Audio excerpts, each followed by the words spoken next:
Iya ya, dikecilin dulu lah kalau buka dulu. Dokter. Kedengeran dokter jelas. Kedengeran dokter. Oke, yang jawab satu aja. Bingung saya nanti. Oke. Kalau nggak kedengeran, kasih tahu ya. Iya dokter. Iya dokter. Ya, itu suaranya jelas banget tuh. Assalamualaikum warahmatullahi wabarakatuh. Hari ini saya menggantikan topik bahasan dengan judul infeksi saluran kemih. Cukup lumayan banyak ya partisipannya, pesertanya 155 atau 154 dengan saya. Jumlah keseluruhan berapa? Seharusnya 159 dokter. Nah, kemana itu lagi? Oke, nggak masalah. Nanti ketua grup yang tidak hadir, coba dikasih tahu namanya ke saya ya. Nggak masalah. Oke, berarti kalau 5 orang lagi yang nggak ada kan? Karena 155 sama saya, ya kan? Halo? Iya dokter. Coba tolong yang jawab Hafiz, satu orang aja. Jumlahnya Iya, 159. Sekarang yang ada 155 berserta saya. Berarti 154 mahasiswanya. Iya, Kalau dokter. mahasiswanya ada 159, berarti 5 orang lagi yang tidak ada ya? Iya dokter. Ya udah, nanti diapain, ditulis siapa namanya yang tidak ada, baru kemudian didokumentasikan yang kita Zoom malam ini ya. Oke, nanti kalau nggak kedengeran, kabarin saya. Sebelum kita mulai topik, kita kenalan. Nama saya Dr. Fitriani Siregar. Saya staf pengajar di Unja, salah satunya, dan saya sehari-hari bertugas di Raden Matahir Jambi. Saya sebenarnya fokusnya di gastroenterologi ya, tapi ini karena suatu insiden, mudah-mudahan kita doakan bersama Pak Hasan cepat sembuh, supaya dia bisa mengajar seperti biasa. Amin, amin ya Rabbil Alamin. Ya, kita mulai aja dengan infeksi saluran kemih ya, atau urinary tract infection. Kalau nggak kedengeran, tolong kabarin ya. Biarkan saya aja yang bicara, Sumaya 154 orang mendengar saya. Infeksi saluran kemih itu adalah suatu penyakit yang sering kita dapati baik pada laki-laki maupun pada perempuan. Biasanya gejala klinisnya kadang tidak seharusnya, tapi ada yang juga tidak punya gejala klinis pada saat pemeriksaan laboratorium ditemukan ada infeksi saluran kemih. Biasanya dia ada gejala klinisnya. Gejala klinisnya kadang demam atau nyeri, buang air kecil, atau kadang buang air kecilnya berwarna, bisa berdarah, bisa bernanah. Nah, sebelum kita bahas ke situ, kita tahu definisi dulu. Definisinya, terdapat mikroorganisme patogen dalam saluran kemih ya, atau koloni forming unit, lebih besar dari 10⁵ cc per urin, atau leukosit urin 10 per lapangan pandang besar. Dan kita juga temukan ada bakteri di dalam urin. Bisa yang saya bilang tadi dengan gejala klinis atau tanpa gejala klinis. Jadi kalian harus tahu dulu definisi sebelum kita teruskan. Ini definisi ini bisa masuk ke dalam ujian ya. Terdapat mikroorganisme yang patogen pada saluran kemih dengan koloni formingnya atau CPU-nya 10⁵ per cc pipis per cc urin, atau leukosit lebih besar dari 10 per lapangan pandang besar. Jadi kalau 20, 15 ada gejala klinis, itu sudah bisa kita katakan infeksi saluran kemih. Infeksi saluran kemih biasanya sih lebih cenderung banyak pada wanita, tapi tidak juga begitu, kadang pada laki-laki juga banyak. Next slide. Nah, sekarang epidemiologi. Epidemiologi itu karakteristiknya. Biasanya dia lebih cenderung banyak pada perempuan infeksi saluran kemih karena jarak karena ureter sama vagina itu dia berdekatan.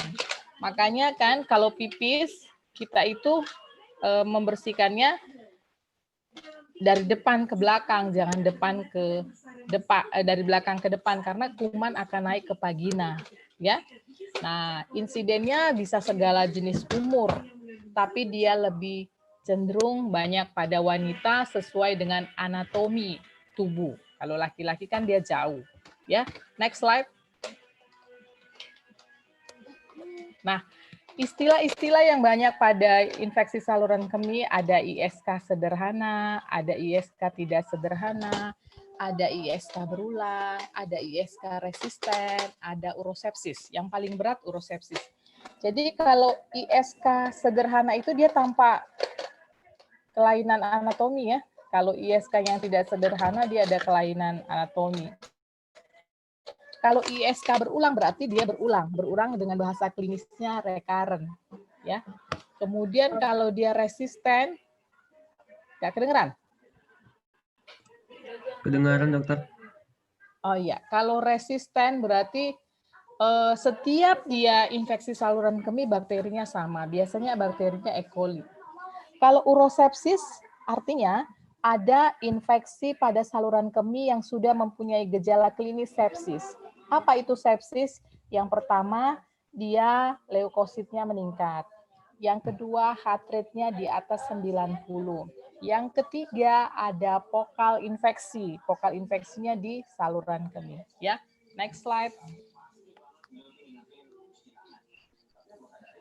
Nah, lokasi-lokasi pada infeksi saluran kemih ada yang di atas, ada yang di bawah. Yang di atas itu mengenai ginjal, ureteritis, pielitis, dan pyelonefritis. Kalau yang di bawah, cistitis, kemudian prostatitis, sama uretritis.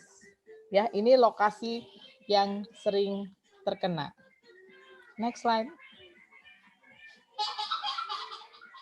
Nah, sekarang kita pelajari etiologinya. Tadi sudah saya bilang bahwa penyebabnya paling banyak adalah E. coli. Nanti kalau saya tanya ujian, kuman yang paling banyak pada infeksi saluran kemih, kalian bisa jawab ya. E. coli 80%. Ya, dia paling banyak. Ya, next slide. Ini jenis-jenis kuman. Jadi nanti saya bisa buat A, B, C, D. Ya, yang paling banyak adalah E. coli. Ya, lanjut. Nih, faktor resiko terjadinya infeksi saluran kemih ternyata umur makin tua makin gampang infeksi. Karena kalau udah tua biasanya terjadi gangguan dalam hal pipis atau kita sebut kadang inkontinensia uri, pipisnya tersendat-sendat. Ya, faktor risikonya tadi paling banyak pada wanita. Ya, bisa genetik, bisa ISK berulang. Ya, nanti kalau saya tanya insiden yang paling sering infeksi saluran kemih pada siapa, kalian harus tahu jawabnya. Yuk, lanjut. Nah, ini faktor-faktornya ya, anatomi tadi, faktor kebiasaan, pengobatan dengan antibiotik. Kadang kan orang sedikit-sedikit pakai antibiotik, jadi hati-hati. Harus jelas dulu fokal infeksinya baru menggunakan antibiotik. Karena antibiotik itu hanya untuk bakteri. Kalau untuk virus, untuk jamur, untuk protozoa, kita tidak menggunakan antibiotik. Next slide. Kalau faktor risiko ISK yang tidak sederhana, sama sih, kelainan anatomi, umur, wanita. Jadi kalau wanita hamil itu sama menopause, gampang ya untuk terjadi infeksi saluran kemih. Topik infeksi saluran kemih ini tidak begitu sulit, gampang diingat. Ya, lanjut. Faktor risikonya yang untuk tidak sederhana ya orang-orang yang imunokompromis ya. Orang-orang yang imunokompromis itu banyak ada HIV, ada kelainan imunitas, contohnya SLE, gangguan imun, vaskulitis, skleroderma, nah, anemia hemolitik itu semua pasien-pasien yang gangguan imun gampang untuk terjadinya infeksi saluran kemih. Ada juga orang-orang DM, kemudian kista ginjal, itu gampang untuk terjadinya infeksi saluran kemih. Nah, juga hati-hati penggunaan kateter di rumah sakit. Penggunaan kateter juga bisa memicu infeksi saluran kemih. Makanya penggunaan kateter tuh harus dihitung. Kalau udah 5 hari kateternya wajib diganti, ya. Tapi kalau silikon bisa 1 bulan. Next slide. Nah, tadi kita udah bicara mengenai faktor risiko untuk infeksi. Sekarang kita bicara patogenesinya. Bakteri yang tadi kita jelaskan, bakteri yang paling banyak itu adalah E. coli ya. Jadi dia berkembang di perineum, kalau pada wanita di vagina atau ureter. Jadi pada saat kita pipis, ureternya terbuka, E. coli-nya aktif naik ke atas. Setelah selesai pipis atau miksi, akan salurannya kembali. Jadi bisa E. coli-nya masuk ke sana. Jadi itu yang membuat kenapa bisa terjadi infeksi saluran kemih, ya, ureternya terbuka sehingga E. coli-nya gampang naik. Itu patogenitas yang pertama. Yang kedua hematogen, biasanya dari sepsis. Kemudian limfogen atau trauma. Kalau trauma ya trauma karena kateter juga bisa, ya. Jadi itu patogenesis terjadinya infeksi saluran kemih. Jadi kalau saya tanya nanti soal, saya dikasih soal 10. Saya disuruh buat soal 10 dari infeksi saluran kemih. Ingat-ingat kuliah saya. Walaupun 10 penyumbang soal kan lumayan ya. Patogenesis saluran kemih. Ya, lanjut. Next slide. Nah, sebelum saya membuka topik kuliah tadi, gejala klinisnya sudah saya gambarkan ya. Yang pertama disuria, sakit buang air kecil, terasa nyeri, panas, tidak nyaman pada saat pipis. Ya, kemudian volume urinnya sedikit, tersendat-sendat, nyeri. Rasa mau pipis tapi pipisnya nggak keluar. Terus nokturia. Terus ada nyeri di suprapubik. Ya, kemudian ada kadang sakit pinggang, LBP. Kemudian kadang nyeri perut bawah. Bahkan bisa terjadi hematuri. Hematuri itu buang air kecil berdarah. Ini gejala klinisnya. Ya, jadi kalau kalian dapati keluhan pasien seperti ini, di kepala kalian udah berpikir infeksi saluran kemih kemungkinan di diferensial diagnosa sama batu saluran kemih. Nah, tadi istilah-istilah infeksi saluran kemih sudah ada. Tolong kalian baca kapan disebut ISK sederhana atau tidak sederhana, atau ISK rekuren, atau ISK resisten, atau urosepsis, ya, istilah-istilah yang ada di infeksi saluran kemih. Next slide. Nah, kita bicara kalau infeksinya berat, yang tadi infeksinya kalau ringan. Kalau berat, dia bisa terjadi nyeri sekali, nyeri hebat, atau bahasa kedokterannya kolik.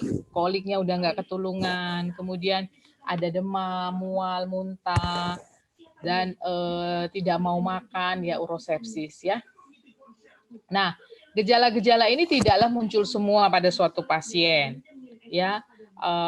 Tapi kalian tahu kalau ada gejala klinis seperti ini, kalian mikirnya apa, gitu, ya. Lanjut.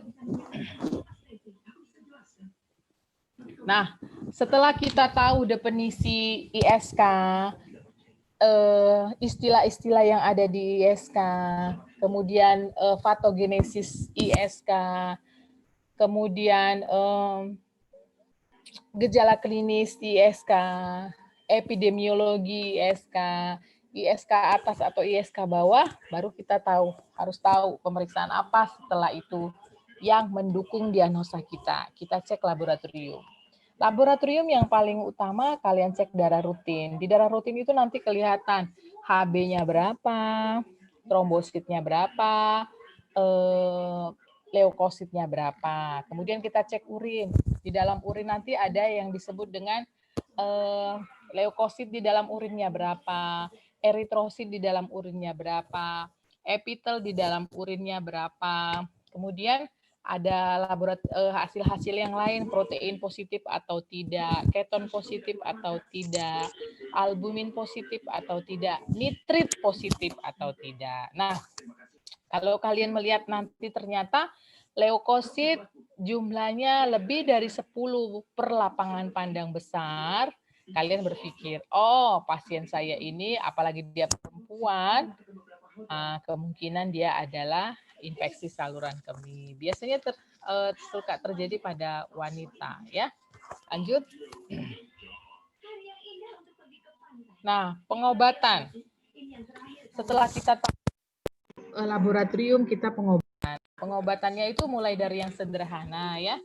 Kita pengobatannya mulai dari yang sederhana, yaitu menurut kriteria Infeksi Disease Society Amerika, pilihan pertama, 3 hari pertama pengobatannya pakai trimethoprim atau sulfamethoxazole.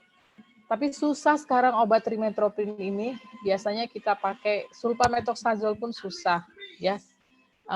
Kemudian kalau dia PNC akut, kita juga pakai antibiotik 7-14 hari. Pemakaian antibiotik itu memang bagusnya 7-10 hari atau 14 hari. Ya, jadi makai antibiotik bukan 3 hari, ya minimal 7 hari sebenarnya. Lanjut. Kalau yang tidak sederhana, biasanya kita ambil urin, kita kultur, supaya jelas antibiotik apa yang cocok terhadap infeksi saluran kemih. Seharusnya ilmu yang terbaru, jika ada pasien infeksi saluran kemih, untuk mendapatkan pengobatan yang lebih akurat, kita harus kultur urin, supaya tahu jenis kuman apa yang ada dan antibiotik apa yang tepat pada pasien. Ya, lanjut next slide. Nah, setelah kita tahu apa itu ISK, kita harus banyak tahu pencegahannya apa. Jadi, kalau kita nanti koas, di pengobatan itu ada non-farmakologi dan farmakologi. Kalau non-farmakologi berarti tidak berhubungan dengan obat-obatan, berarti berhubungan sama edukasi. Mulai dari apa yang bisa dikerjakan, pencegahan sampai diet. Nanti farmakologinya baru obat-obatan. Nih, pasienmu harus dibilang banyak minum. Kemudian jangan pipis kalau mau terdesak. Kemudian bersihkan kemaluannya, hindari pakai, kan takut bau, pakai spray-spray gitu ya. Terus sering memakai antisepsis sebenarnya jauh lebih baik. Oke, next slide-nya. Ini kita bahas juga infeksi-infeksi yang tadi saya bilang atas dan bawah, tapi hanya sekilas saja, tidak saya bahas seluruhnya. Ada disebut dengan cistitis akut. Cistitis akut itu yaitu radang mukosa kandung kemih. Biasanya ringan, kadang sembuh sendiri. Ya, kalau memberat dia jadi PNC, pyelonephritis. Nanti buka anatominya, pielumnya terinfeksi. Jadi kalau cistitis itu pada mukosa, pembungkusnya radang, tapi biasanya minum banyak, istirahat yang cukup, sembuh sendiri. Kalau tidak sembuh sendiri, dia akan naik ke atas, ke pielum, jadi PNC ya. Penyebabnya bisa karena trauma, ya, bisa karena biasanya sih honeymoon, yang pengantin-pengantin baru, perempuan tuh suka infeksi saluran kemih. Ya, lanjut. Gambaran klinisnya hampir sama sebenarnya ya. Disuria, sakit buang air kecil. Jadi kalau kata tadi kan cerita kita dia sering pada wanita yang baru menikah. Makanya kadang kejadiannya 2 hari ya setelah melakukan hubungan seksual itu kadang kalau perempuannya ada keluhan, kalian berpikir aja si pasiennya itu adalah cistitis ya. Tapi dia bisa sembuh sendiri kok. Tapi gold standar sebenarnya tetap cek urinalisa untuk menentukan apakah pasien kita ini infeksi saluran kemih yang tipe apa dia. Ya. Yuk lanjut deh.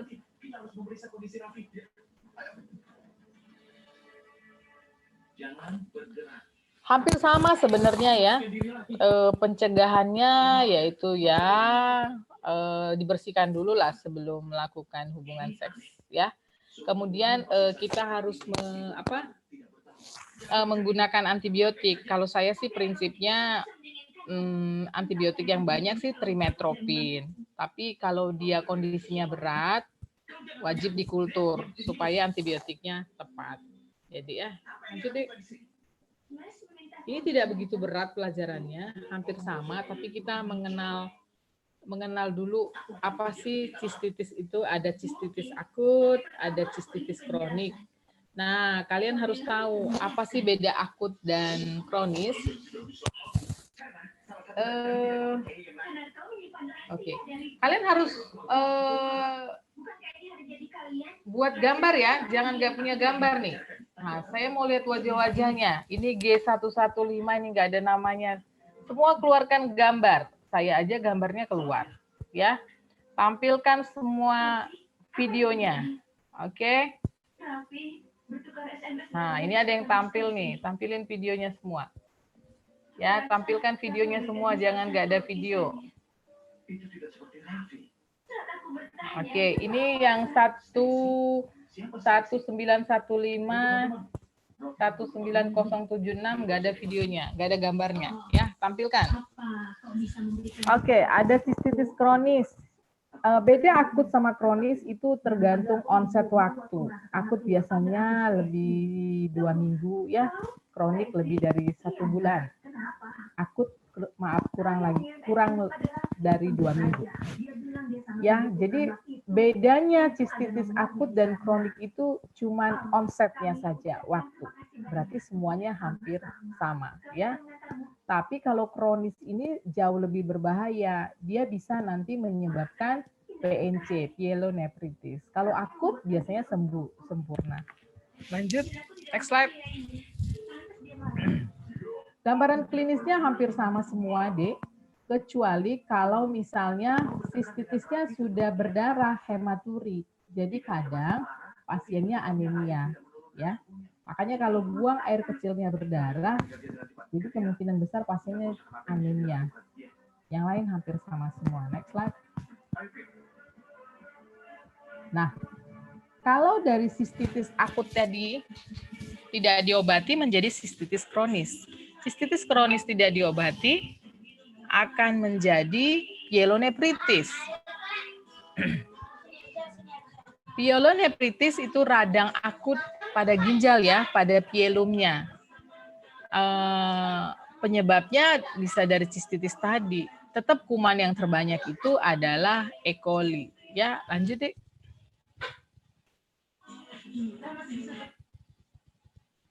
Patogenitasnya hampir sama ya, gejala klinisnya juga hampir sama, tapi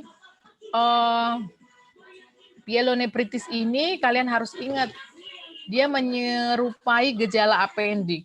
Jadi nyeri perut di bawah, tapi kalian harus tahu gold standar dari apendik, nyeri perut kanan bawah. Nah, yang jadi masalah kalau PNC, kadang dia di kanan sakitnya, tapi tidak hanya di kanan aja, di kiri sakitnya gitu.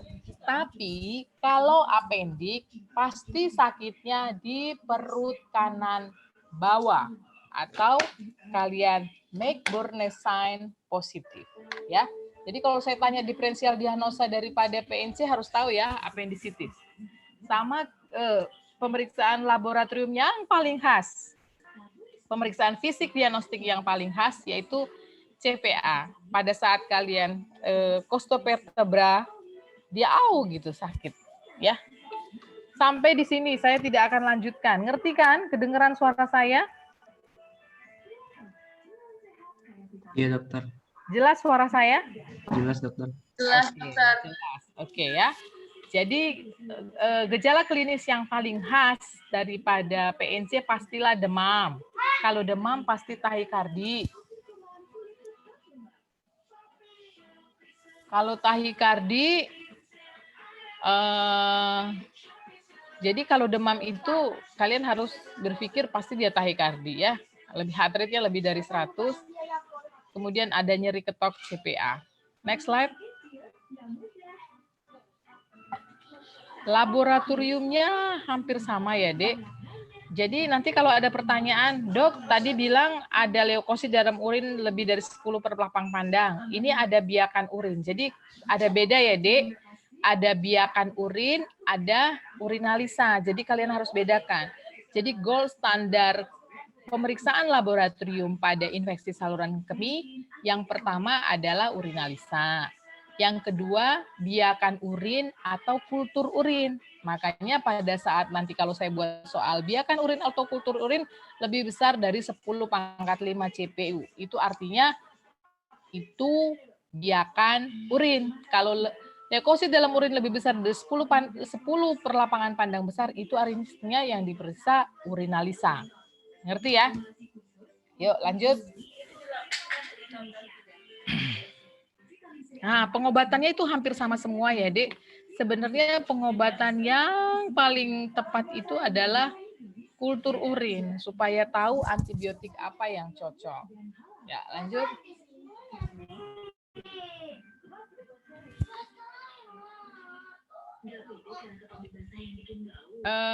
Antibiotiknya pakai uji kepekaan kuman ya, artinya pakai kultur itu bahasanya. Prognosisnya baik. Kalau diobati, antibiotiknya cocok, kemudian pencegahannya ada, baik. Yuk. Lanjut lagi deh. Nah, tadi cistitis akut ada kronik, ada akut. Sekarang begitu juga dengan pyelonephritis, ada akut dan kronik. Biasanya, Dek, kalau yang namanya akut-akut itu prognosanya baik.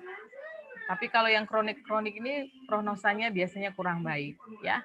Jadi sama itu semua, tidak ada perbedaan, mau dari gejala klinis, hampir sama semua. Coba kita lihat. Next slide. Nah, perbedaannya kalau dia sudah PNC, proteinnya positif deh ya. Jadi itu harus kamu ingat ya. Kalau PNC itu proteinuria positif, tapi kadang dia asimptomatis. Jadi pada saat kita cek laboratorium PNC, pasiennya itu proteinnya positif. Kemudian pasiennya hipertensi. Jadi pasien hipertensi, bentar ya, Dek. Telepon angkat dulu. Angkat, nanti marah itu. Angkat dulu telepon, nanti itu aja. Itu putus nanti, angkat siapa telepon. Angkat dulu, Lara. Saya ngajar loh, angkat dulu. Lara sabar. Iya, angkat.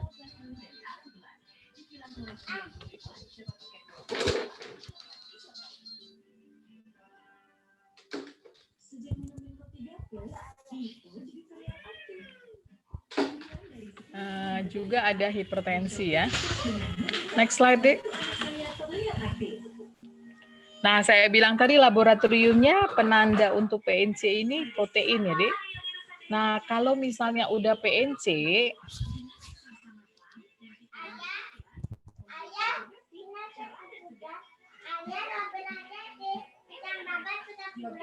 kalau udah PNC kan di pielumnya. Biasanya itu udah bermasalah. Nanti kalian buka anatomi daripada ginjal ya.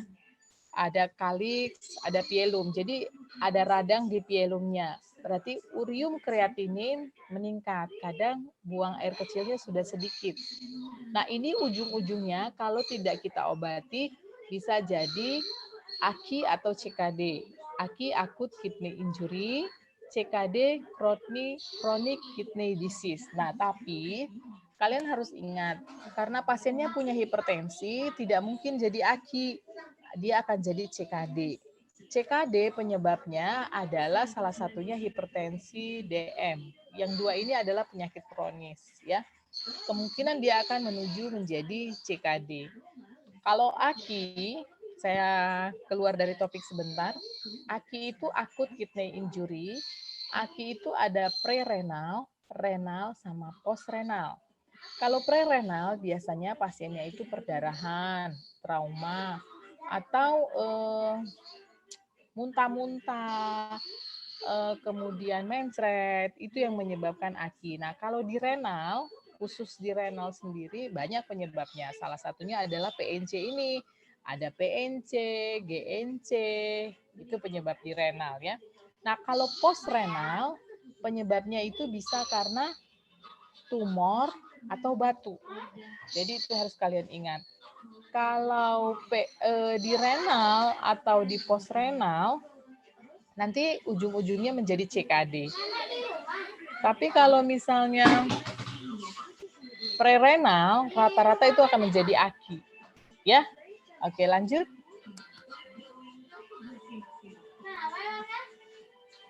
Pencegahan, yaitu pakai pencegahan seperti yang tadi, pengobatan kita menggunakan antibiotik sesuai dengan kultur ya.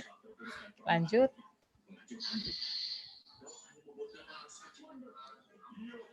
Nah,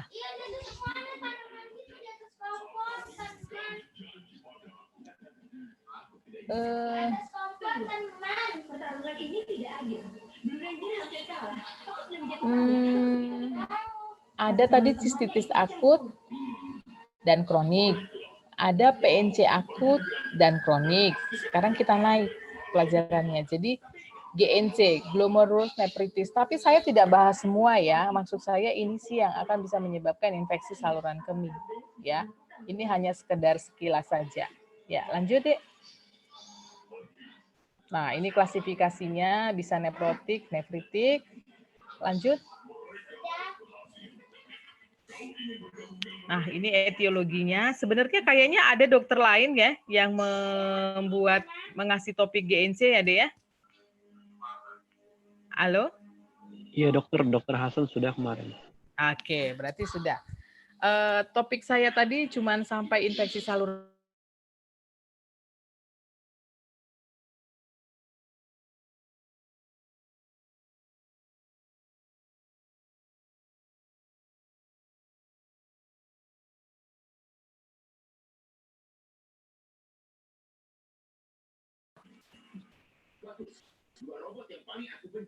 Nggak bisa lagi? Halo? Iya dokter. Oke. Cukup sebenarnya topiknya. Kalau misalnya tidak bisa share screen lagi, ini kan sebenarnya sudah dikasih dengan Dokter Hasan. Sebenarnya topik saya cukup sederhana sekali, sampai sebenarnya batas saya cuma di cistitis. PNC pun sudah nggak batas saya, tapi tadi hanya sekedar saya mengingatkan kembali. PNC udah topik konsultan lain. Batas saya di cistitis akut dan di cistitis kronik. Oke. Dari topik yang kita pelajari tadi, infeksi saluran kemih, kita tahu yang pertama apa itu definisi daripada infeksi saluran kemih. Yang kedua, bagaimana epidemiologinya? Lebih banyak pada wanita. Yang ketiga, kita pelajari istilah-istilah yang ada di infeksi saluran kemih. Ada ISK sederhana, ada tidak sederhana, ada infeksi saluran kemih berulang atau relapse, ada infeksi saluran kemih menetap atau resisten, kemudian ada urosepsis. Kemudian kita harus tahu lokasi infeksi saluran kemih, ada atas dan bawah. Kemudian etiologi yang paling banyak infeksi saluran kemih adalah E. coli. Terus kuman-kuman apa lagi? Ada Klebsiella, ada alkaligenesis, ada Staphylococcus epidermidis, ya. Terus faktor-faktor risiko untuk terjadinya ISK berdasarkan umur. Biasanya yang paling tinggi adalah wanita, bertambah umur tua bertambah gampang terjadi infeksi saluran kemih. Kemudian riwayat ISK berulang, dan genetik, anatomi, kebiasaan-kebiasaan, atau menggunakan antibiotik yang tidak menggunakan antibiotik yang tidak sesuai. Udah nggak usah share screen lagi, topik saya selesai. Saya ulang lagi supaya kalian ingat.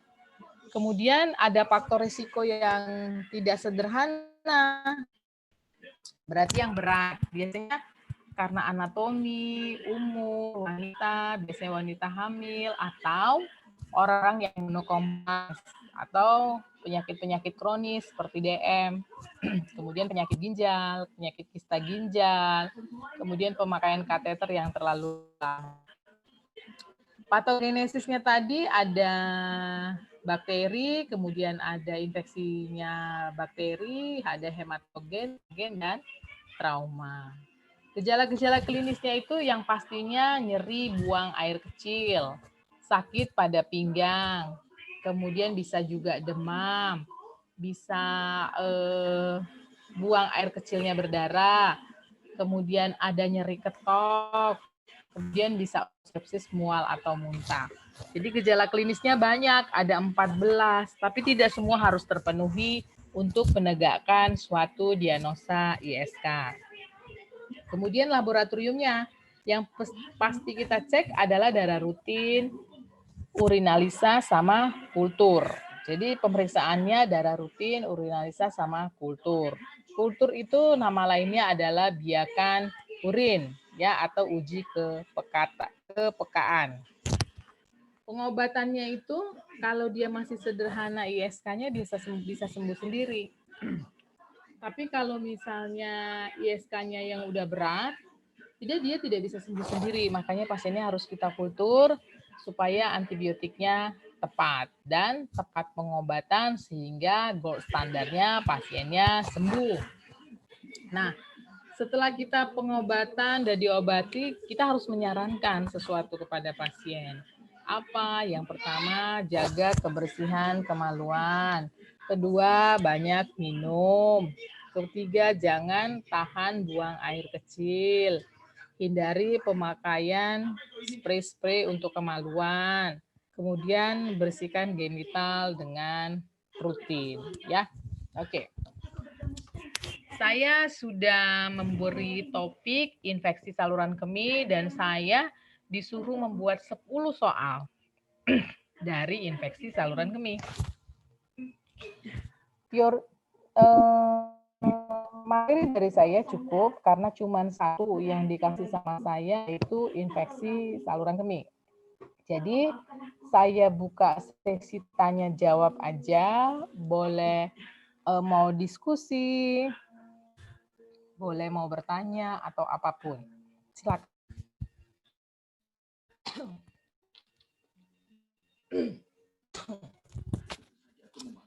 Dari 154 orang, udah nambah ini, 157, jadi 156. Silakan jika ada yang mau bertanya. Sebenarnya, Hafiz, ini saya dikasih waktu berapa lama sih? 100 menit, dokter. Sudah berjalan berapa menit? Sudah 1 jam, 60 menit, dokter. Oh, udah 60 menit. Jadi saya dikasih waktu lagi 40 menit. Iya, dokter. Ya, nanti kalau udah 40 menit, kabarin ya. Halo. Iya, dokter. Oke, silakan. Ada waktu untuk diskusi 40 menit.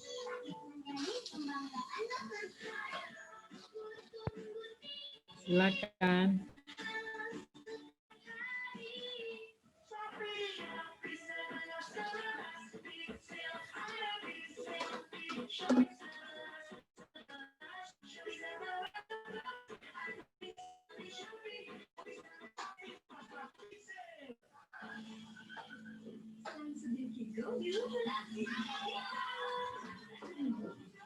Permisi dokter, ingin bertanya.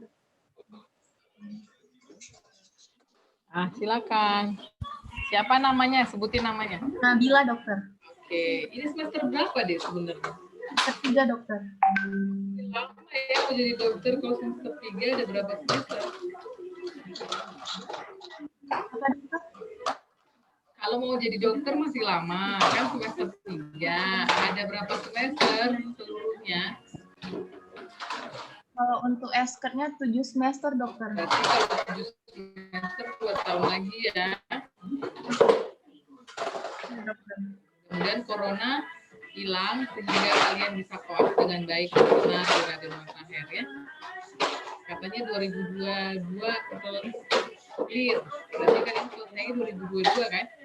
Ya, supaya bisa fisik diagnostik yang benar terhadap pasien, supaya bisa menilai, supaya bisa asesmen yang baik, sehingga terbentuk suatu diagnosa yang baik, sehingga bisa pengobatan yang baik, dan outcome-nya pasiennya. Ya, silakan pertanyaannya.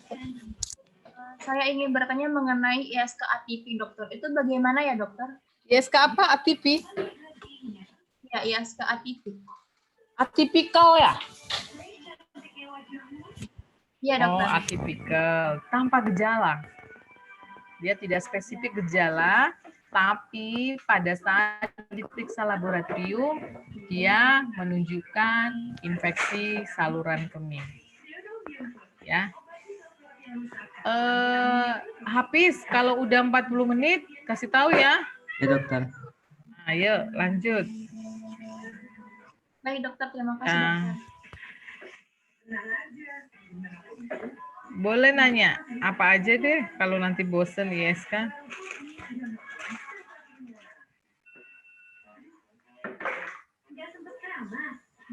Jadi kalau ATP itu sama aja sama ISK sederhana ya, tanpa complicated. Yuk. Apalagi dek? Aduh, dari 157.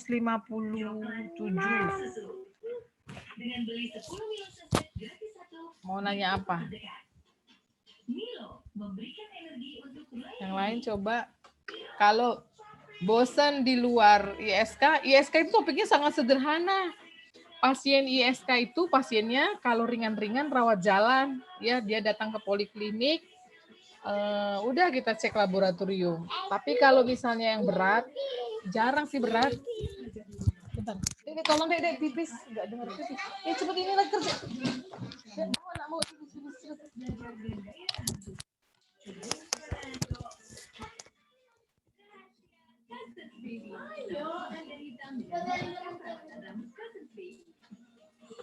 Mau pasangin pampers aja, pasangin pampers deh. Pasangin pampers. Laras, pasangin pampers. Bentar deh ya.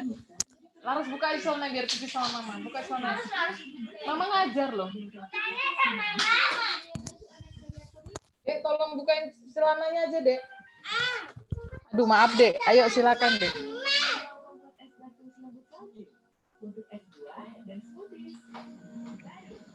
Dek, kalau enggak saya permisi sebentar ya, 3 menit. Jangan kemana-mana ya, 3 menit.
Halo, maaf ya, Dek. Maaf. Yuk, silakan, Dek.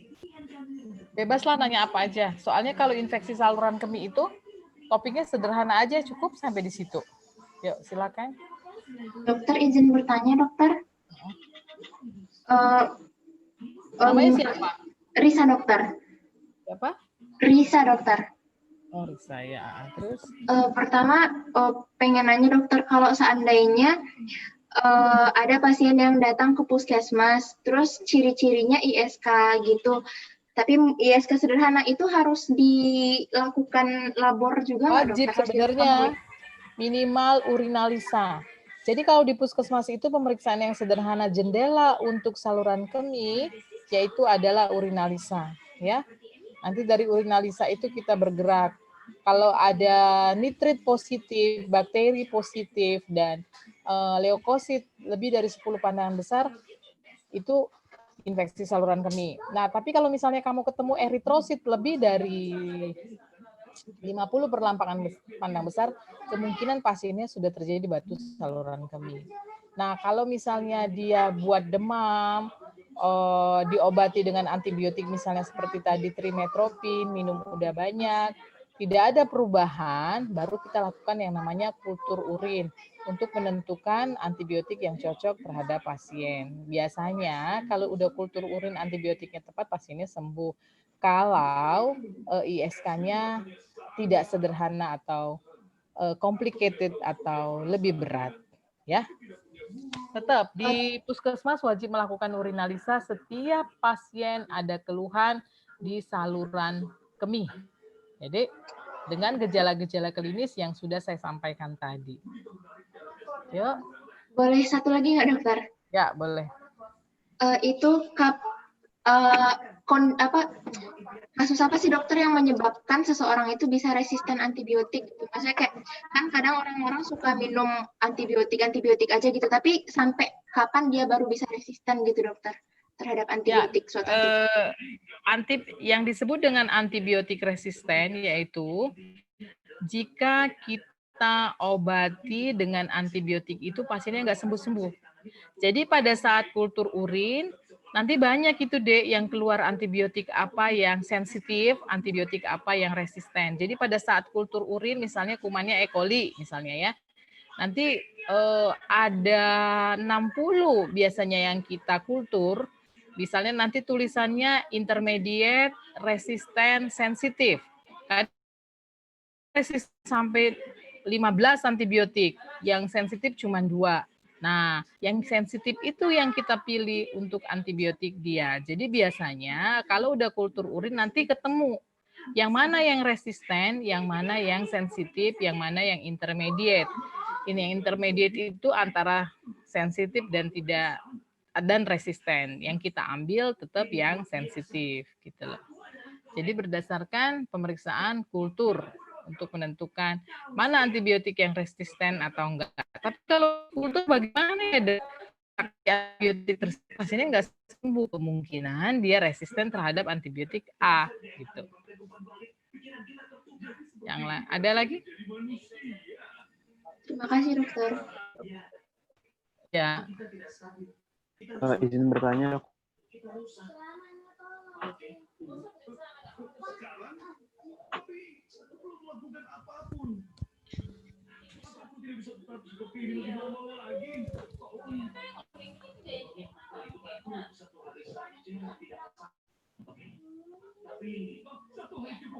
Ya, silakan. Nama saya Rashid, dokter, izin bertanya. Indikasi. Ya. Namanya Rashid Ridho. Iya, dokter. Ya, terus. Pasien itu. Tunggu dulu, sebelum kalian cerita lebih panjang, ada nggak ini anak di luar kota Jambi? Banyak ya? Banyak. Berarti kalian mendengarkan saya live ini dari rumah masing-masing atau di rumah kos? Di rumah masing-masing, dokter. Oh, berarti rumah masing-masing yang paling jauh di mana? Jakarta? Ada? Nggak ada. Palembang ada? Ada, dokter. Oke. Padang ada? Ada dokter. Oke, coba kasih tahu yang paling jauh. Ngomong aja sendiri siapa. Saya nggak tahu lah saya. Siapa yang paling jarang ngambil di kedokteran Ninja dari kalian 156? Coba ngomong, jawablah. Tengah, Hah? dokter. Saya dok Saya, gitu. dokter. Hah? Saya dokter. Siapa namanya? Iqmal, Oke, dokter. siapa? Iqbal. Di mana Iqmal. kamu Iqbal? Di mana kamu? Jawa Tengah. Oh, nama kamu khas banget deh suaranya. Jawa Tengah di mana? Temanggung, dokter. Temanggung. Sekarang kamu berada di Temanggung? Iya. Oke, selamat belajar ya. Jangan sia-sia kita belajar malam ini. Jauh banget kamu ya. Oke, jadi kamu kapan balik ke Jambi? Belum tahu. Jika memungkinkan semester 4 awal, dokter. Semester 4 awal. Semester 4 awal bulan berapa? Berarti Januari atau Februari. Oh, mudah-mudahan kita udah divaksin ya. Mei Ya. lah, Mei. Aku rasa Juni, Juli. Biar kamu aman. Vaksin dulu, mudah-mudahan kita berdoa bersama-sama. Yakinkan saja lah vaksin itu baik. Tetap setelah divaksin kita protokol kesehatan. Di Tumenggung itu kabupaten ya? Temanggung, dokter. Kabupaten? Iya. Insiden corona banyak? Udah agak reda, dokter. Agak reda ya, alhamdulillah. Di Jambi masih banyak loh. Raden Matahir tuh sekarang masih banyak. Dulu pada saat di luar Jawa, di Jawa sana kasus banyak, kita nggak ada. Sekarang orang udah turun, kita banyak.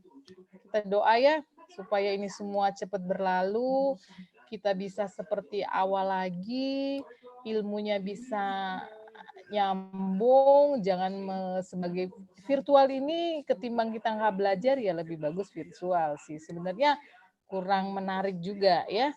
Kita ngomong mukanya aja yang kelihatan, di sana mendengarkan atau tidak, di sana tidur atau tidak, hanya menghidupkan unmute-nya saja gitu kan. Oke.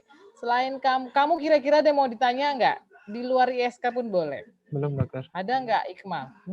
Belum terfikirkan. Selain Iqmal, siapa lagi yang paling jauh? Nggak ada. Orang Aceh nggak ada di sini. Pekanbaru ada nggak?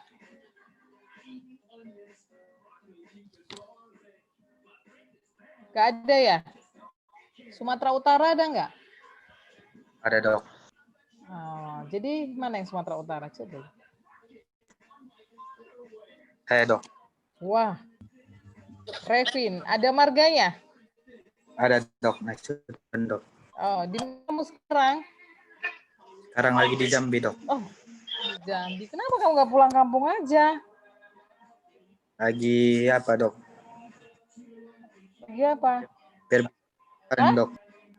Biar bisa belajar bareng, dok. Oh, aduh, kan enak pulang kampung. Lagi ada kesempatan. Kamu di Medan di mana, Revi? Gambarmu munculin. Sedimpuan, dok. Oh, Sedimpuan ya. Oke, udah.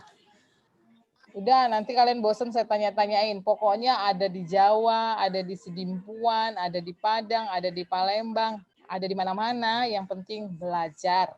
Nah, balik lagi, back to basic. Ada pertanyaan? Yuk kita dengerin lagi pertanyaannya. Nanti besok-besok kalau kalian udah kelas ketemu saya ya. Nama saya Dr. Fitri. Kalau nggak corona lagi saya sekolah lagi aja. Nanti ketemu saya. Tapi kalau corona nggak jadi deh. Ada lagi kira-kira. Oh ini Rasid Ridho mau nanya tadi ya? Iya, dokter. Oke silakan Rasid. Indikasi pasien itu dirawat inap, pasien ISK itu dirawat inap itu apa ya, dokter? Oke, nah biasanya indikasi pasien untuk dirawat inap itu jika dia punya gejala klinis yang berat. Salah satu contohnya demam yang tidak turun-turun. Yang kedua, nyeri buang air kecil.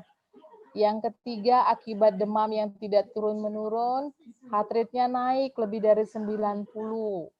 Yang keempat, dicek laboratorium, leukositnya tinggi. Nah, jadi diagnosanya urosepsis. Kalau urosepsis, berarti kita harus rawat. Nah, kita harus kasih cairan untuk rehidrasi dia. Kemudian kita harus kasih keluhan simptomatisnya apa. Kalau demam kasih antipiretik, mual muntah dikasih obat mual muntah. Simptomatis harus ditreatment.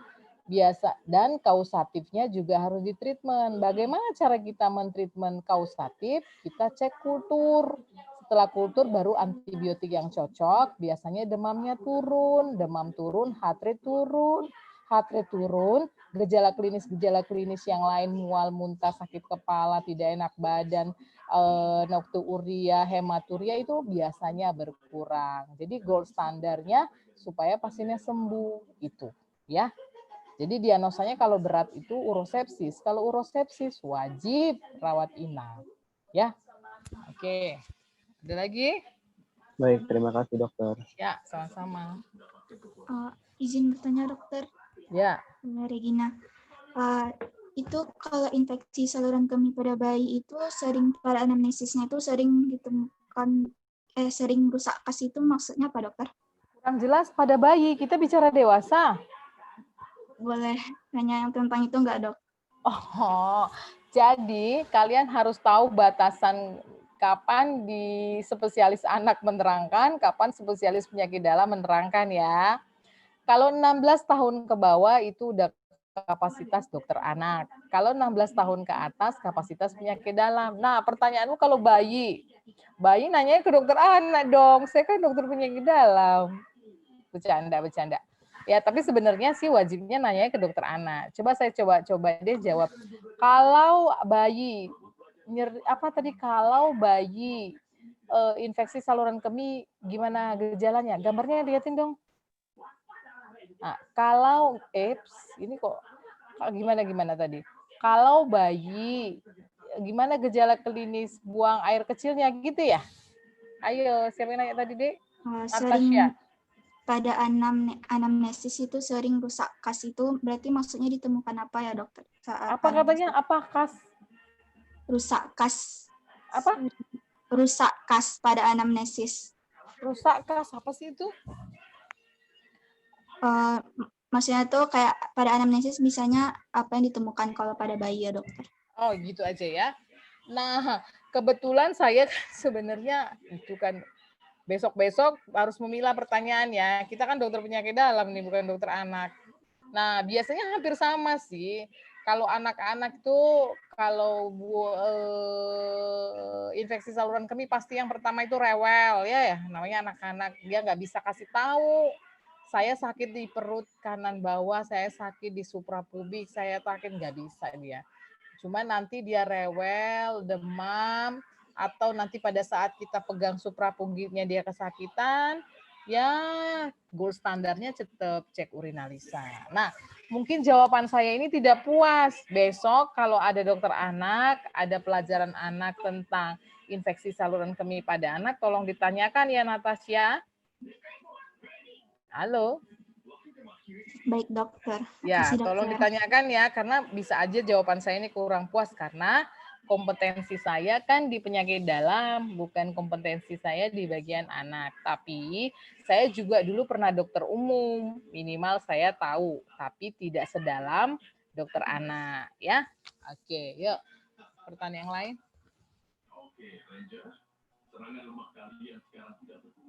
Silakan. Siapa tuh? Hafiz sudah berapa menit? Kurang lebih 10 menit lagi dokter. Oke, ayo 10 menit lagi.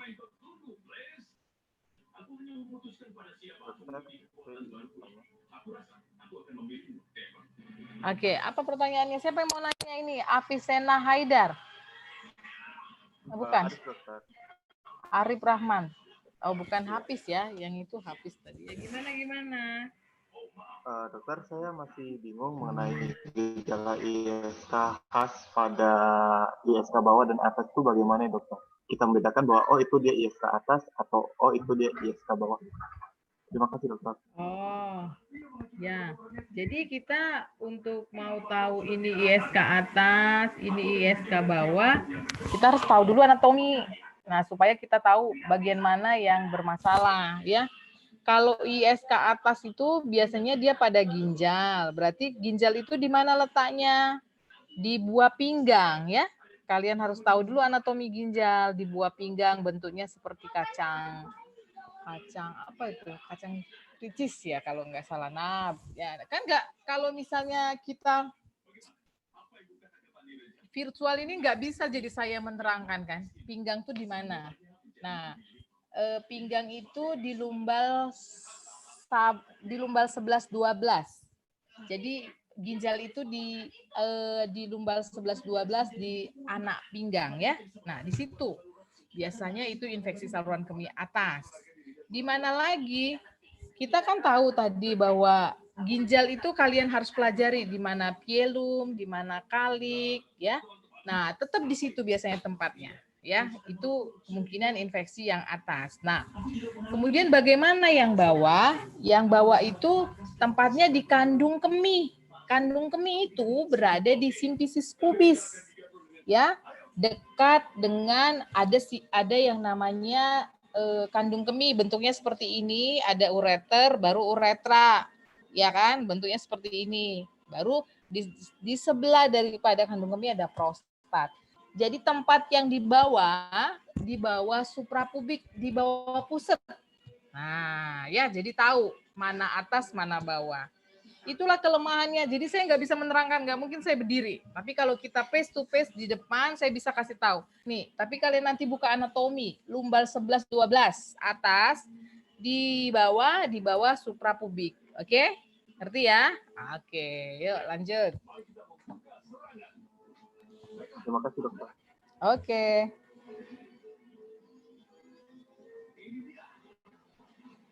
Jadi, ngomong-ngomong, ini blok Pak Hasan yang terakhir. Tanggal berapakah kalian ujian?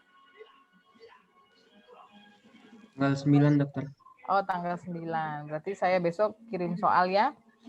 Jadi, apa yang saya bilang tadi masuk ujian loh, yang saya tekan-tekan tadi. Nah, harus ngerti yang mana kapan saya nekan-nekan ngomong, kapan saya ngomong berulang-ulang. Nah, itu yang masuk ujian.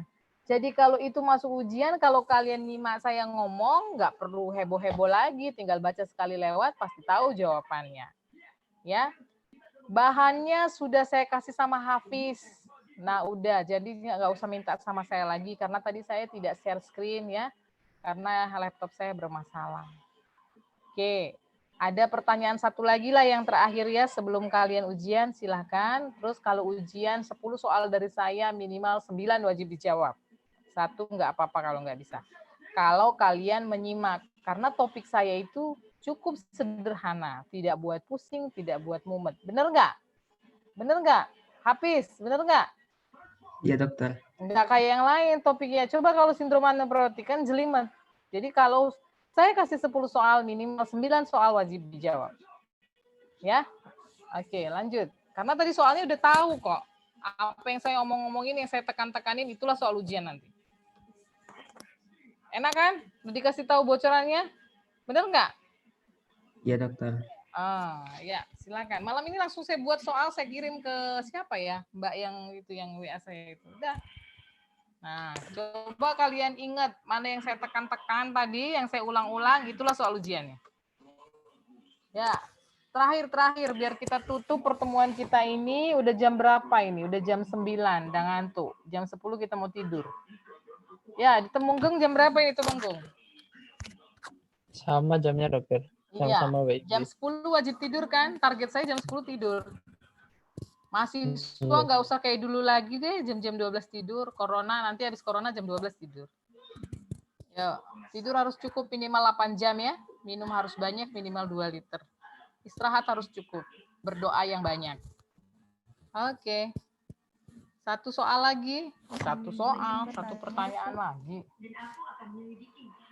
Izin bertanya, dokter. Oke, Hafiz. Ini yang terakhir ya? Iya, dokter. Ya, habis itu langsung kita tutup ya. Iya, dokter. Nanti sampai ketemu di Raden Matahir 2 tahun lagi. Oke, mudah-mudahan sehat-sehat, umur panjang ya. Ayo, pertanyaannya?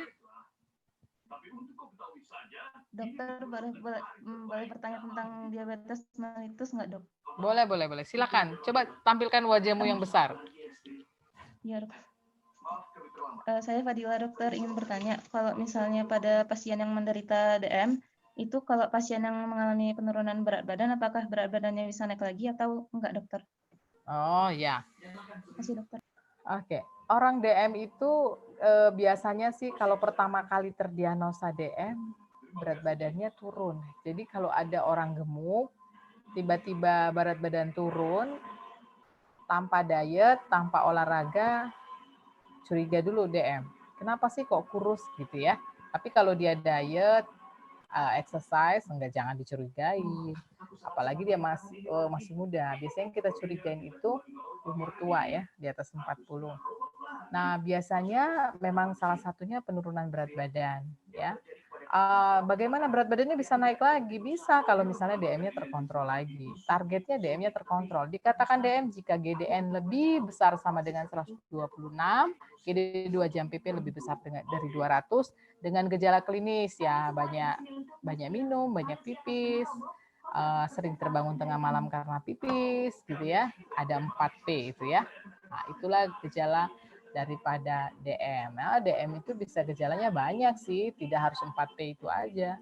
Mulai dari ujung rambut ke ujung kaki. Mata kabur, penciuman berkurang, pengecapan berkurang. Tapi penciuman berkurang, pengecapan berkurang di sini bukan konteks corona ya. Pendengaran berkurang, ke paru-paru bisa infeksi saluran napas, kemudian ke jantung bisa CAD, ke ginjal bisa gagal ginjal, ke perut bisa gastropati, ke kaki bisa neuropati. Ya, bisa kembali lagi kok berat badannya ke normal. Oke? Oke, dari 157 coba saya mau lihat satu-satu dulu ya. Oke, silakan tampilkan gambar. 9054 nggak pakai gambar. Oke, udah ditampilin gambar, saya mau cross check. Oke, gambarnya ada semua. Oke, gambarnya ada semua. Nggak tidur kan? Gambarnya ada semua. Oke, next. Oke, gambarnya ada semua. Oke, gambarnya ada semua. Oke. Saya cross check dulu ya. Oke. Oke. Oke, 19.010 jangan nak. Tunggu ya. Masih banyak nih. Bentar ya. Ini ada semua. Jangan tidur, nanti ketahuan. Oke. Itu kok pakai masker di mana tuh? Tunggu dulu. Mana tadi yang pakai masker? mana ini? 19052. Lagi di mana itu, Dek? Kok pakai masker? Kenapa nggak dijawab tuh?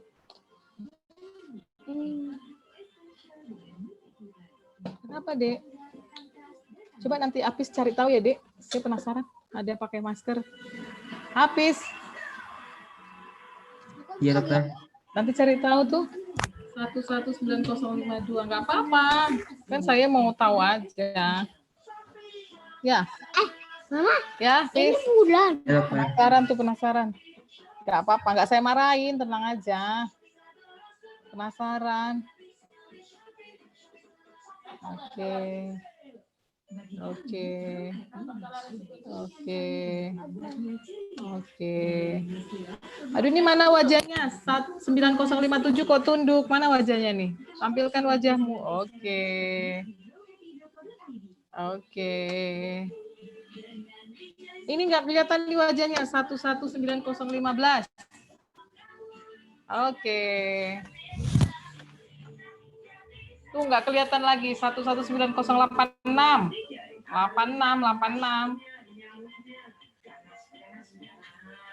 Mana wajahnya? Oke.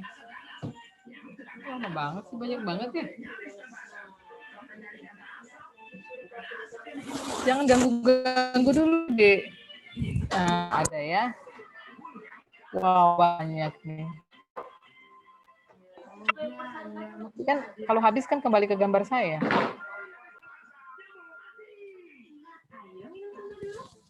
Nah, ayo. Kenapa gambar pemandangan ini wajah kalian? Wajah. Nih, 119076.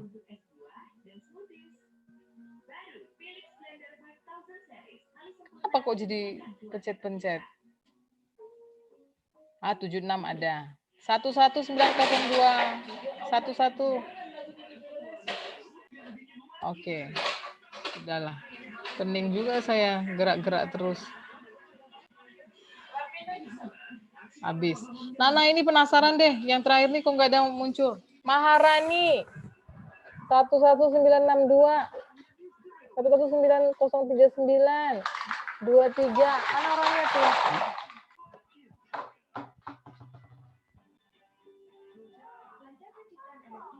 Kenapa itu ditutup? Habis. Iya, dokter. Kenapa itu ketutup? Maharani tuh, Maharani. 1190062. 19039. 19023.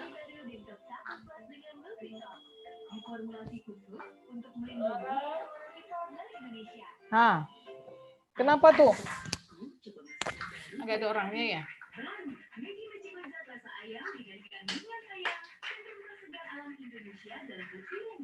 Ini siapa? Yang saya tanya tadi?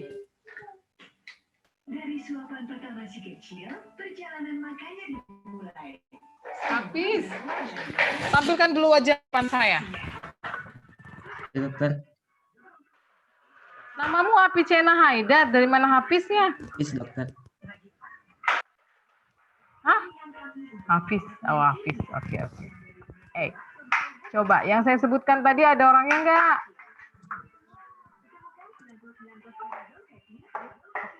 Hah?